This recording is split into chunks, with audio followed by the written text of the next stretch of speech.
Okay. I hope this is gonna work. I don't know. It's late. Oh my gosh, it's like almost 10:30 p.m. We got home about an hour ago, quick showered and like got all our stuff together so we can do this before tomorrow. We're in between our like long days here. So I work till late this evening and then I go in early tomorrow morning. So we have like the least amount of time tonight, and this is the night, of course, we decide to go ahead and film another video. Although I am going to try and make this sort of quick. We're going to try and not get too distracted, of course. Although there are a bunch of other things we want to talk about in a separate video about what's been going on more recently. Because for the first time in like the past 6-ish, 7 months or so since I moved here and I started posting consistently every week, this is the first time that I like took a break from that for about a week or so as I was sorting through some stuff that I want to talk about. So yeah, it is in relation to a lot of this. So we're going to get into that later. But for now, we're going to try and focus. I'm like really hoping that this video is going to show up because I didn't want to turn on all of the big lights. So you can kind of see like the nice mood though. I mean, there's the warm light that's up there. And then we got other little, oh my God, I don't want to show too much. We got those, I think they're called like dots. They're like square little plug-in night lights that have a nice little warm glow too around the place. So it's just, you know, cozy. But I don't know if it's good for this. I mean, you can be like, oh my God. And then we have a random laser on her face. It's from the bathroom. Okay, let's see. So new moon in Scorpio. Let's get into it here. I've been working on a little write-up for it the past few days. And it happens tonight, I believe, here on the East Coast. It's, what, 1:47 a.m. it peaks. So yeah, I figured why not get this out beforehand, because I don't want to like wait to do this for tomorrow when I get off work and my weekend begins. So I'm like, let's do it now while we still have a little bit of leftover energy today. Okay, yes, and just cuz. All right, yes. Scorpio's fixed water sign ruled by Mars and Pluto occupying the 8th house, representing transformation, symbolized by the life, death, rebirth cycles, sexuality and intimacy, psychological depth, including things like our mental health, the unconscious mind, hidden fears or powerful aspects of the psyche, shared resources, deep emotional connections, metaphysical matters, and spiritual practices like esoteric knowledge, magic, mysticism, and the occult. Okay, and I'm reading again off of my notes in my Evernote, like a few paragraphs worth that I will probably put in the description here again. Yes. So, and then we'll, you know, dive into little details as we go here. The sun is in the late degrees of Scorpio. We'll be initiating the shift out of this energy to welcome us into Sagittarius season, with Venus and Scorpio following closely behind and Lilith and Scorpio entering Sagittarius next month in late December. This is a great time for taking a closer look at the karma or karmic lessons associated with these energies and how they're at play in both our personal lives as well as the collective conscious. And I've seen other people in the community talking about Uranus. This is transit right now tied to this, as well as Mercury, because we're in Mercury retrograde again, I believe, and we have a Cazimi that is happening. So I've seen the people talk about that, but it's not included in this one. So we have a different kind of a focus. Yeah, and this is just kind of sharing how I have personally applied these things in my own life over, you know, the course of the last couple years or so, particularly like during our Saturn return and since then. So yes, let's carry on. Karma associated with the 8th house would have us look at our relationship with the life, death, rebirth, reincarnation cycle, how past life experiences such as intense attachments, secret or complex connections karmically tied to certain people, places, or things, reflect and shape our current life experiences, the transference of both internal and external wealth, such as knowledge, wisdom, inheritance, assets, possessions, health-related problems, and chronic illness, with potential underlying subconscious patterns contributing to recurring physical manifestations. avoiding our deeply rooted fear-based beliefs around the depths of our own psychology and the more intimate aspects of our life can promote stagnancy in this house. This will keep us feeling stuck or even trapped in a karmic cycle where we are instead being asked to courageously face our depths, grow, and transform these energies in pursuit of our deepest desires and fulfillment. Yes. I try to keep it succinct. Also, it's just like when I watch other people online or even like read blogs and personal stuff that people write online about things like this, I don't necessarily want to have to like dig and like go through all this like fluff to find what I'm looking for. And so that's one of the things, you know, like when I was kind of learning and teaching myself throughout this time, I just kind of wanted to get to like the meat of stuff and find very like personal practical application of like how does this help me in a realistic sense, in a straightforward way. Yes.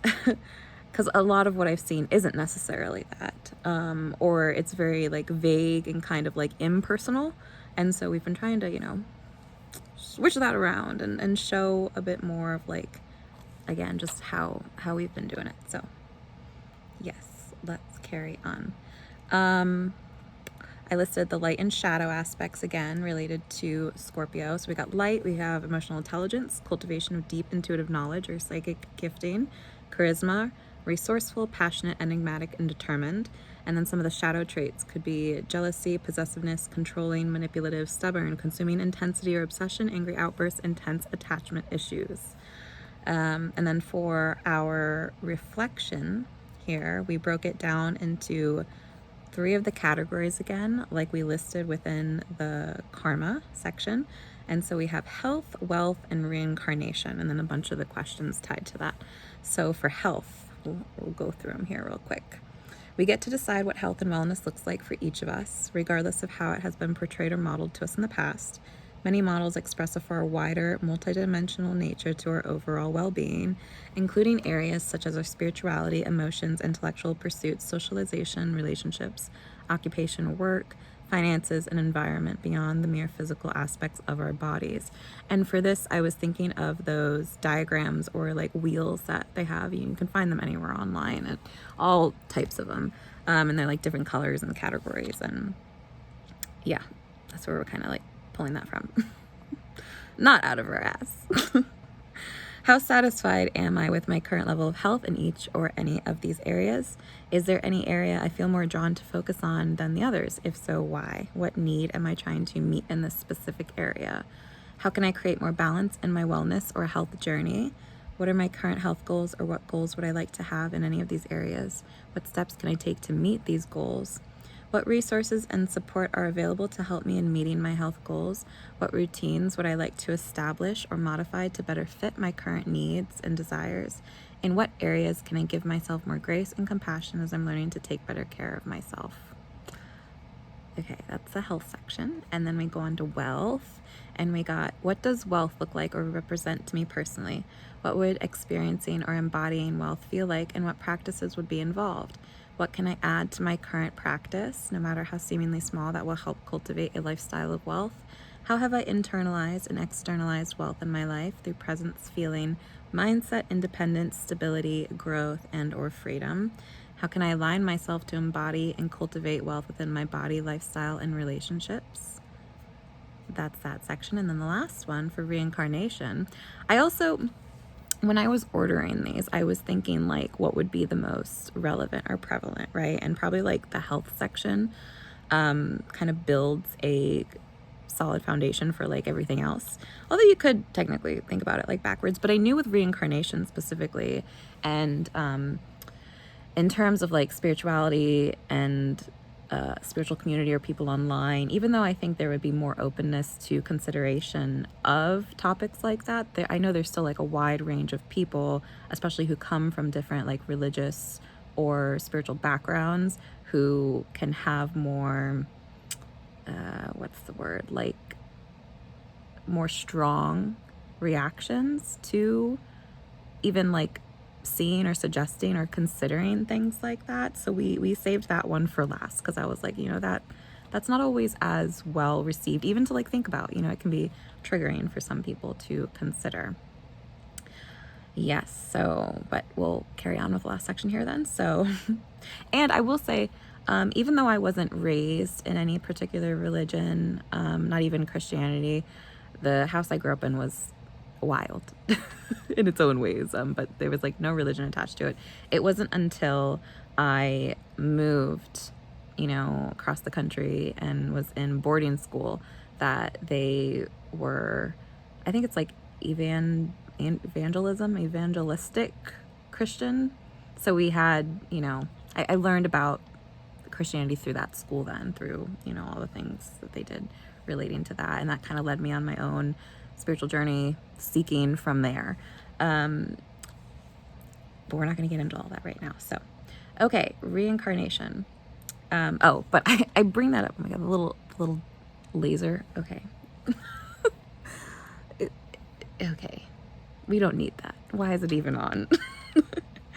I was going to say, we've had a pretty like open mind about a lot of these things for most of our life. Although I will say, with being in certain circles and around various different people of different backgrounds, and especially in Christianity, there's a lot more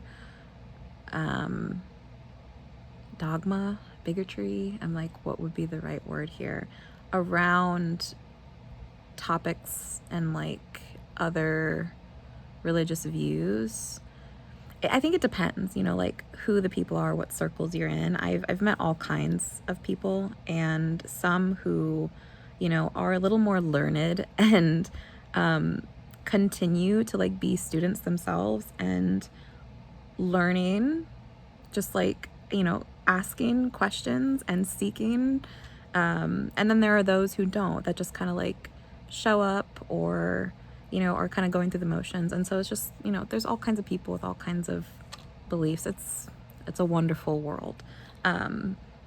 Yeah, but, and this, I have even talked about this with some of my friends who are Christian, and seeing their various responses has been interesting, especially like some of their openness, to it, to the possibility, like not just immediately shutting down, which is nice to see, and we want people around us like that, ideally, right? Who are having like a growth mindset, is something one of those friends would say to me even, and who are just like continually on their journey and like, trying to figure things out, and yeah, just keeping their heart open. Love that. Love them. Okay. So reincarnation. What are my current beliefs around the concepts of reincarnation, past lives, and karmic connections? I thought I'd start with that one because I'm like a little intro, in case there is any sort of resistance. I'm like, let's just bring it up, like what kind of like resistance would there be to it possibly? And again, from our own experience, especially during our Saturn return and having to like really look at this. And again, we looked at like our entire chart, or the entire wheel, and was like studying every different area and how they all kind of worked together. And then contemplating in our own life, not only during that time, but in the past as well, like for ourselves, like the relation to some of the people in my life and the like intensity of how just certain events played out in my own life and how crazy some of them were, that we could consider them like karmic in nature. And, not that we can necessarily pinpoint like, oh yeah, this happened because such and such happened in a past life. Not necessarily that far. But just recognizing that there are certain things that we are here to learn, and on a fundamental level, and again, this depends on, what each of us believe, there's, an idea that on some level we have agreed to learning certain things or accepting certain lessons, karmic lessons in our life when we come here. And so in adopting that kind of a mindset or philosophy in line with that, then it kind of frees us up in a sense, in a way. It's kind of empowering the way I see it. Instead of feeling like we're a victim to circumstances in our life, we can see it as, something that we potentially agreed to because we understood on some level, that we we wanted to, we needed to, you know. I don't know, when we start talking about things like fate and destiny and, you know, why the world is the way it is and why things happen. I mean, again, each person kind of has to decide for themselves, but we like to consider it all. Take a look at it. So, what are my experiences with, and can I identify the origins or root causes of these connections with myself? Am I able to reconcile my beliefs with these experiences, or is there something further I am needing to learn from that experience? What resources are available to help me on my soul or spiritual journey and better understanding and integrating the lessons attached to this life? I felt like when I said journey just there, it came out kind of weird, like journey. I don't know, it sounded weird to me, and I was like, just keep going. In my head, I was like, don't stop, just keep going. But I thought that sounded really weird. I don't know. We're gonna watch this back later. I don't know. Whatever. You heard nothing. How can I extend grace and compassion to both myself as well as any other person or persons involved in any particular connection or lesson attached to it? Who, bitch, woo doggy. Yes, okay. Not bad for timing, right? 16 minutes in here. Yeah, I wanted to make sure, again, because our phone might run out of space and cut off on us. I was like, let's get the meat of it. Chit chat here a little bit as things come up, and then we'll pick up some things to go into. Okay, so for us personally, right, like Scorpio lies in our 6th house, which is typically ruled by Virgo, which looks at work and like health routines and can extend into like here, like with Channy's description, it talks about like pets and stuff, right? So, but I also kind of see that as just like how we care for things in our life in a ritualistic routine way. And with our Pluto being in Scorp in the 6th house, again, talking about good old Pluto here, we have been so traumatized by the events of the past 2 years or so.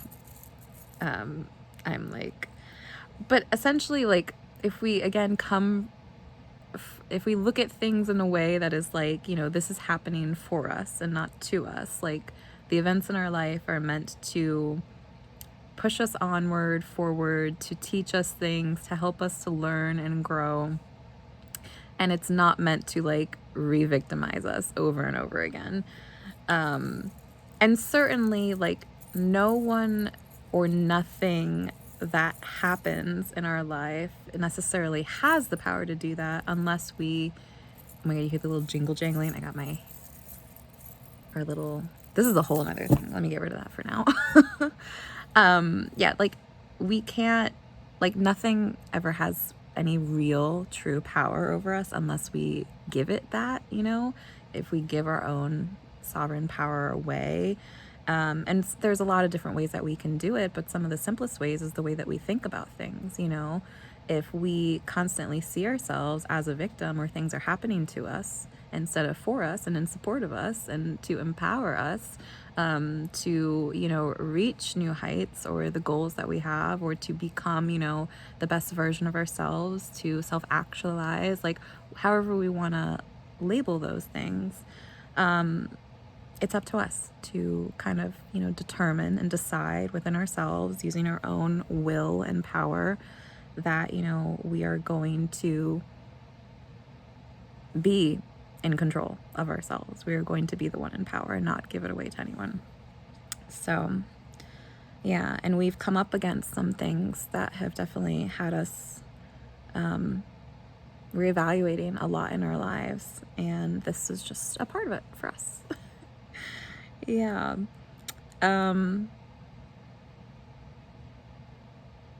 Let's see here.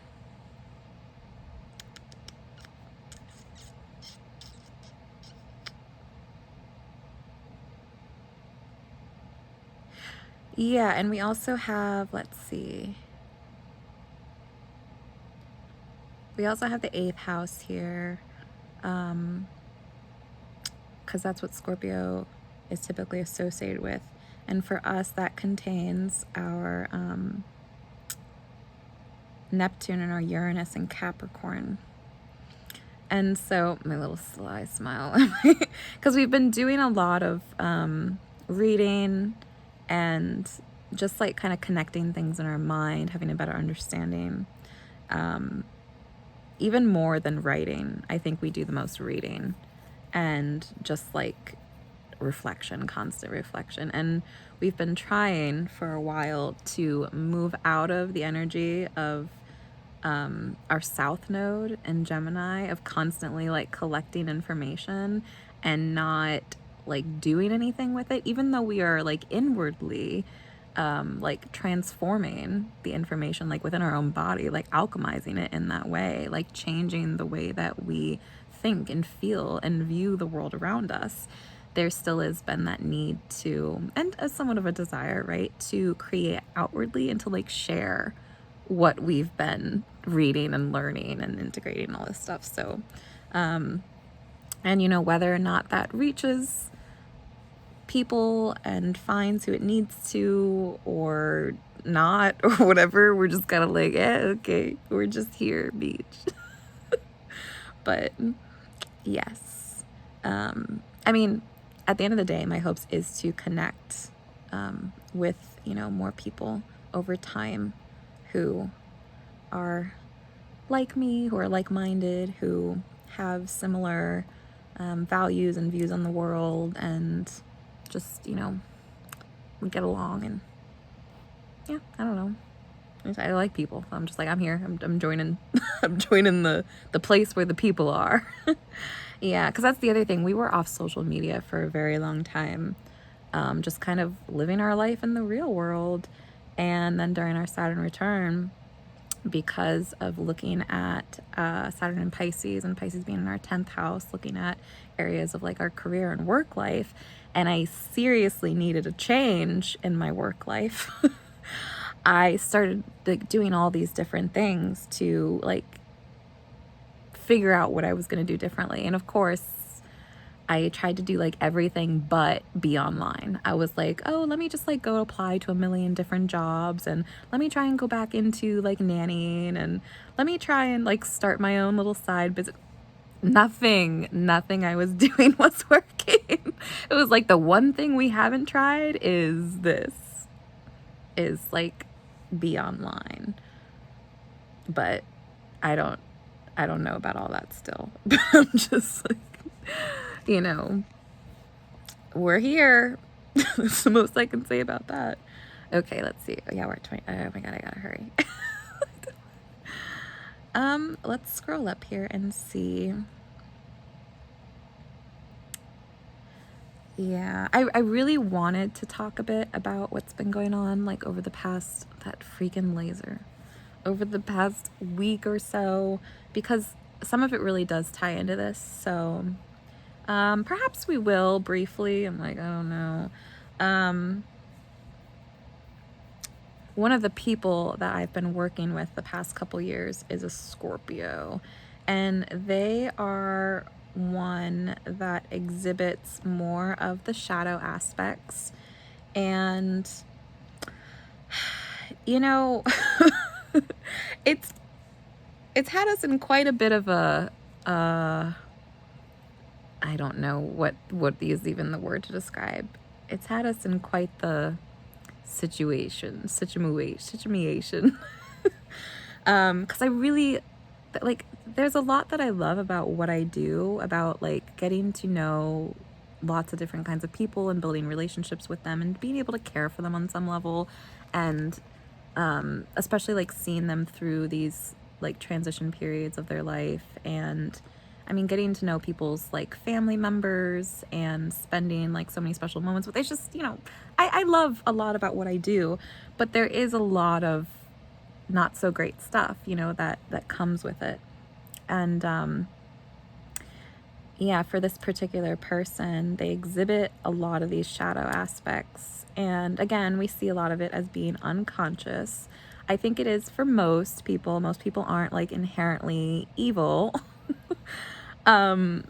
There are some questionable figures out there, but you know, most people, when they operate, you know, a certain way. They're not like fully conscious or aware of always like why they are reacting to something the way that they do, or like what's really going on sometimes, like in their subconscious mind under the surface, right? And so that's a big part of like what can be looked at here with this new moon in Scorpio and the Ace house and all these things we're talking about.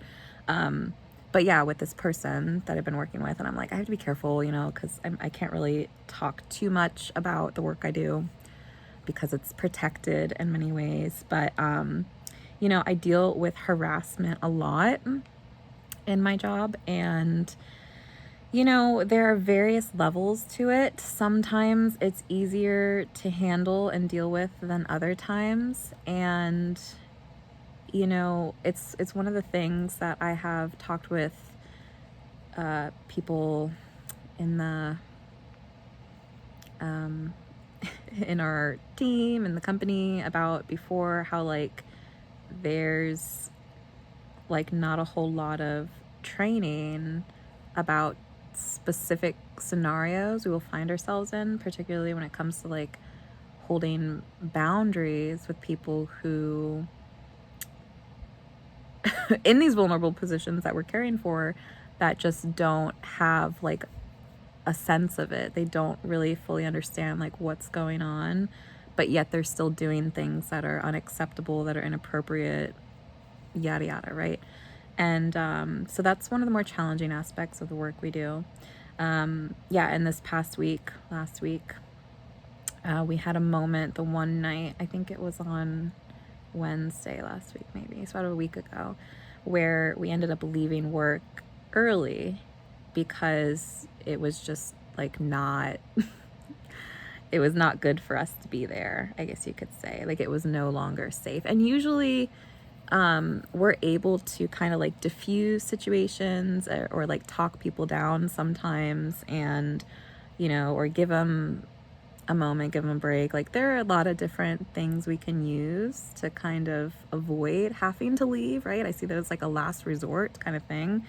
But I was in a situation like that last week that I think warranted for it, because I just was out of like having anything else that I could do. And yeah, so, and we were a bit triggered. Like I recognized within myself in the moment getting heated. Like I was getting really upset. And again, it can be troubling, because as much as we sometimes want to like have conversations with people and talk about what's happening, and to, you know, explain why something is not okay. Sometimes, and some people just do not understand, or they're not able to understand, or they're not willing to. And at that point, there isn't always so much we can do other than walk away. So we exercised that last week and made the most of it. You know, we got home early enough to like walk the dog early, and then we like got to talk with our housemate for a little bit and just kind of like chill out, wind down.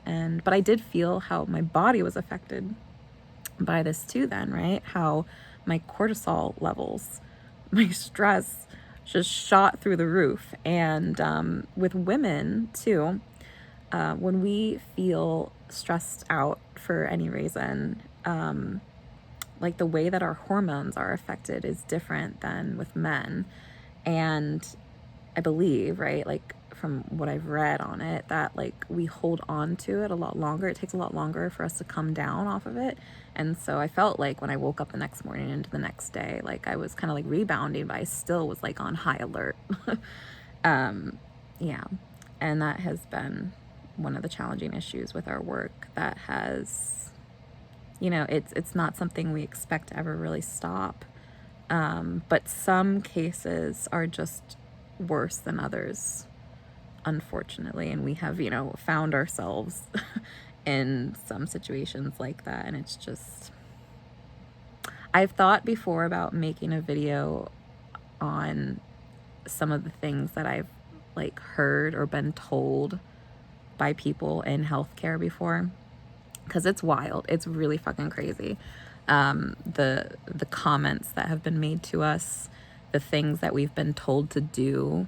And I'm talking about like explicit, like sexual things, like just, it's really crazy. And again, I don't know that that's necessarily every single person's experience in the healthcare field. I'm sure it's not, but I just think there are many reasons why this can happen, right? But and again, this is another reason why we have looked into all of this for ourselves, because I'm like, I need answers. I need to know why some of these things keep happening. Yes, so that's a whole other thing, but we had that moment last week. But then right after that, we had a tower moment, which was, you know, something that I'm like, look, here I go, start talking about the things that I said I was not going to, and I was going to make a separate video for. I'm like, but I want to.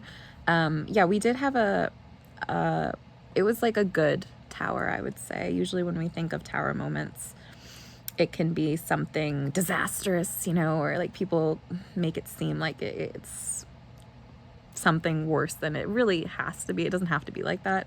But I think our choices reflect that too, right? Like if we're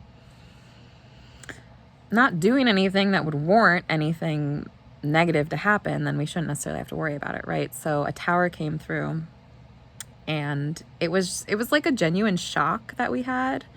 It might have even been the very next day, because then like the whole weekend we were kind of processing it into this new week then, which is why we took the week off not posting anything, because I was like, I need to feel this out. I need to sort through this energy and see how I feel about it. Yeah. And the answer is good. We feel good about it. Yeah, it was a good tower. Yeah. The only thing I can really say is, you know, how blissfully unaware we can be sometimes. I don't know. It was so funny to me. But, and you know, that is, I think that's Scorpionic energy too, the tower card. I think it's associated with Scorpio. Yes, as well as death. Okay. Transformation all around. Love that. We are, oh my God, we are already at 32 minutes. So I think we should wrap this up here. So yeah, there's so much that we could talk about. And I think in the future, you know, as we continue moving forward here, we will continue to go into more depth of these things and how they've played out in our own life and our experiences and, you know, the different ways that we learn through it. But for now, I'm going to say this is good. We'll leave it off there. And yeah, happy new moon. This is a great time for manifesting any sort of new beginnings we want in our life. And oh, I also ripped this out of our notebook from earlier this year. I think it was like, what, again, like 6 or 7 months ago when I first moved here. And I started posting online, and I had shared one of our little journal reflections on the full moon in Scorp back then. So I wanted to compare that one with this one, you know, how they're tied together, what's changed. And yeah, so all great things. Yes. All right. Talk to you again soon. Bye-bye. Love you.